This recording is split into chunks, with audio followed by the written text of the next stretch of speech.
Let's move over to Sunday Night Football. Dallas takes care of business at home against the Eagles. Tony Pollard, 16 carries, 59 yards. But the story with his game, guys, was the 7 receptions for 37 yards. And Matthew, this was a game that Rico Dowdle is officially involved in this offense. 12 carries, 46 yards, and he gets the touchdown on the ground for the Cowboys. Yeah, most importantly, is what's weird about Tony Pollard, and I don't know if this is just sort of happenstance, but over the last 2 weeks, he's gotten 50%, Tony Pollard.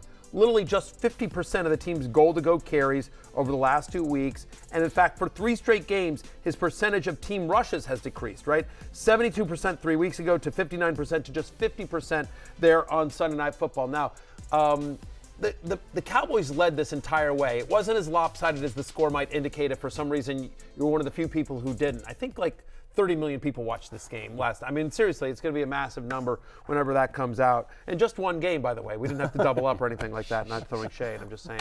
NBD, I'm a company man. Go NBC.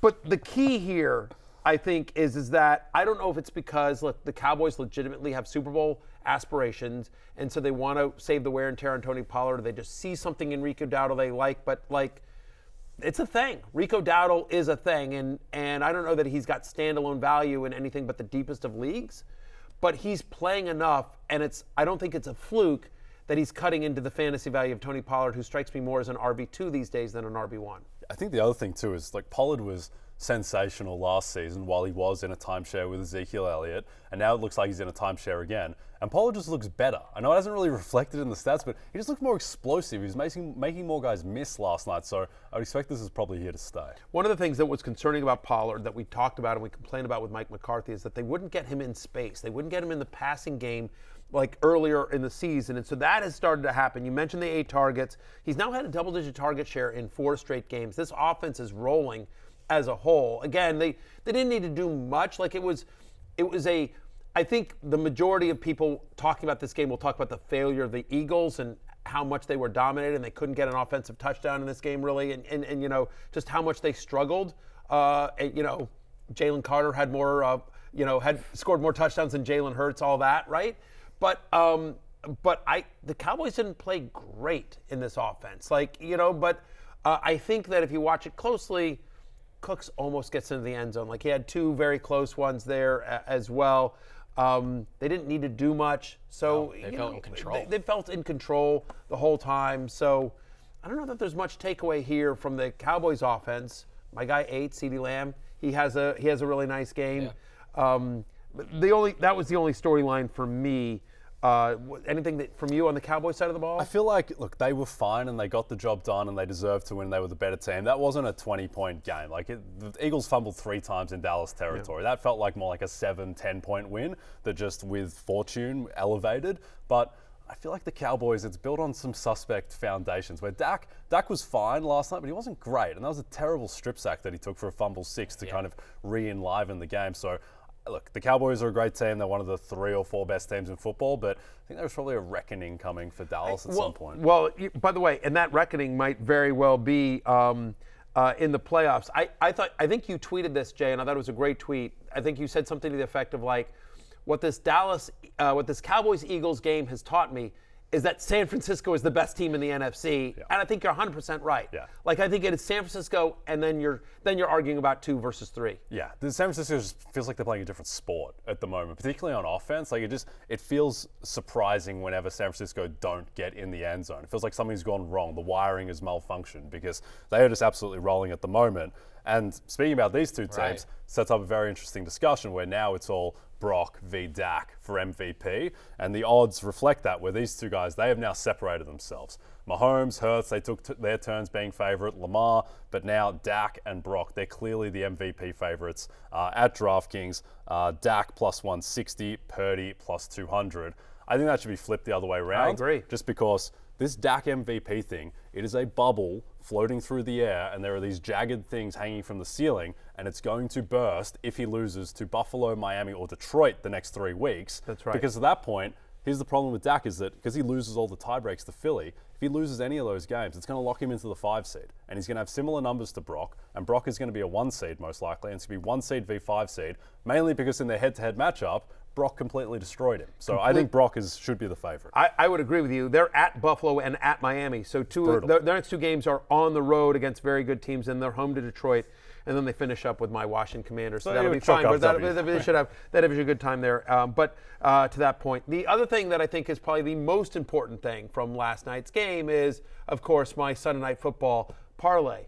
Go ahead, Stephen. Go ahead and roll this. This is what I presented. Against Matthew's will. Yeah, we skipped two things on the rundown, but I agree. It's time to go there. No, we'll come back to it. We're going to come back to what else is on the rundown there.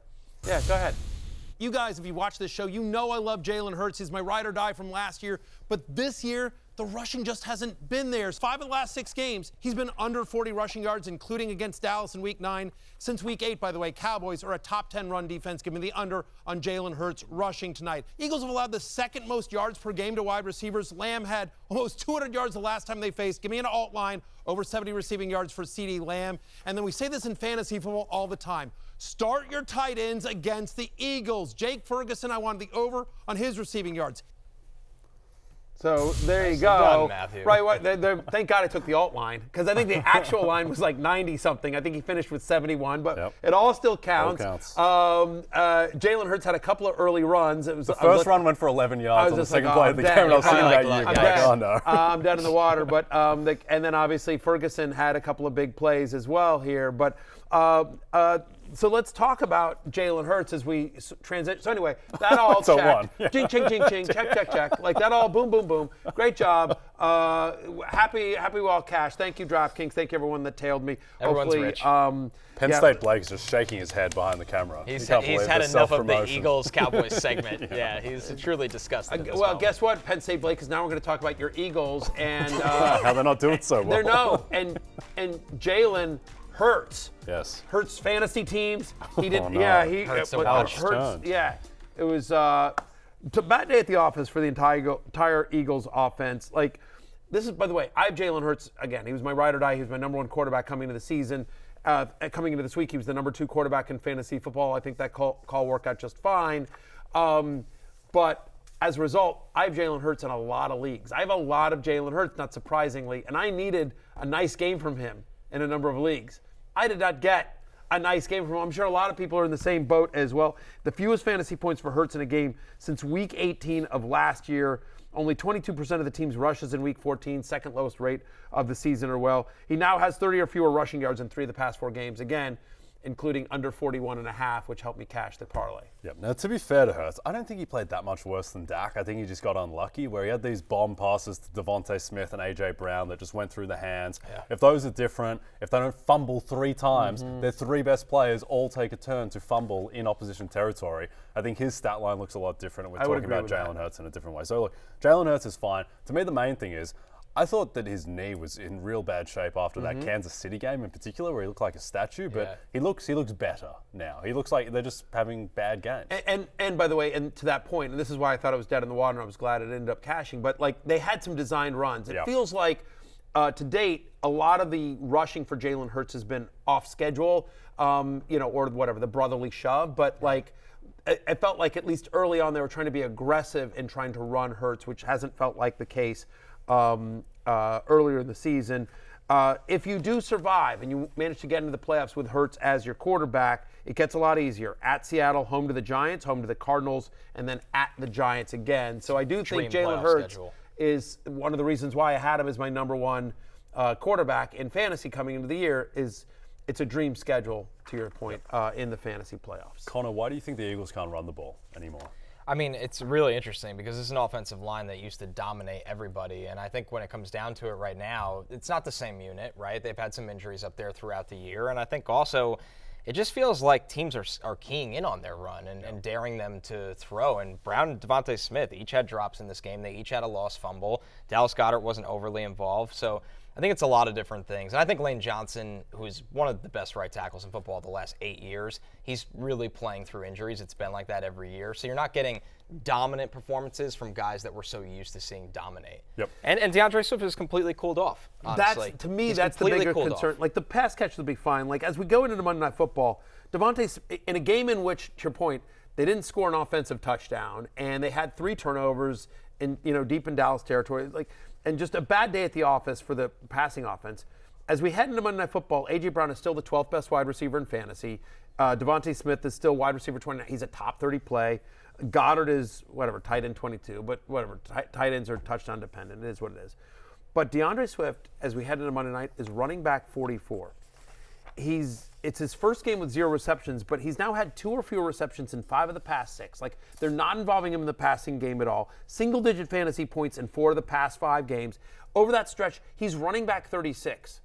Like, he's not even a top 35 running back over the last 5 games. And so, once again, less than 50% of the snaps in back-to-back games. Kenneth Gainwell's getting more involved. And so, somebody that went in the middle of drafts and people thought, I found something in DeAndre Swift.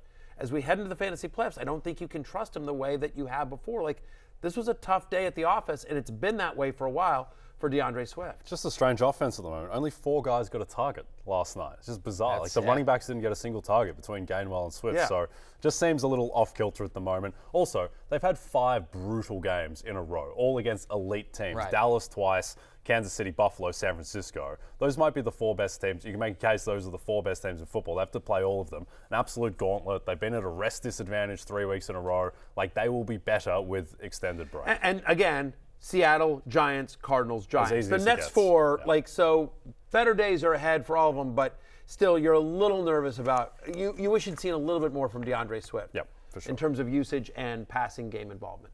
Hey, it's Matthew Berry from NBCSports.com and RotorWorld.com, and I want to thank you so much for watching whatever it is you just watched, or if nothing else, being too lazy to click out of the autoplay after this video started, after whatever it is you actually wanted to watch finished. But now that you're here, I'd like to take a moment here to ask you respectfully now, okay? I'm asking you respectfully to subscribe to the NFL on NBC YouTube channel. You'll get the latest Roto-World fantasy news headlines, all sorts of great shows, including my own Fantasy Football Happy Hour. So go subscribe now. Again, I'm asking respectfully.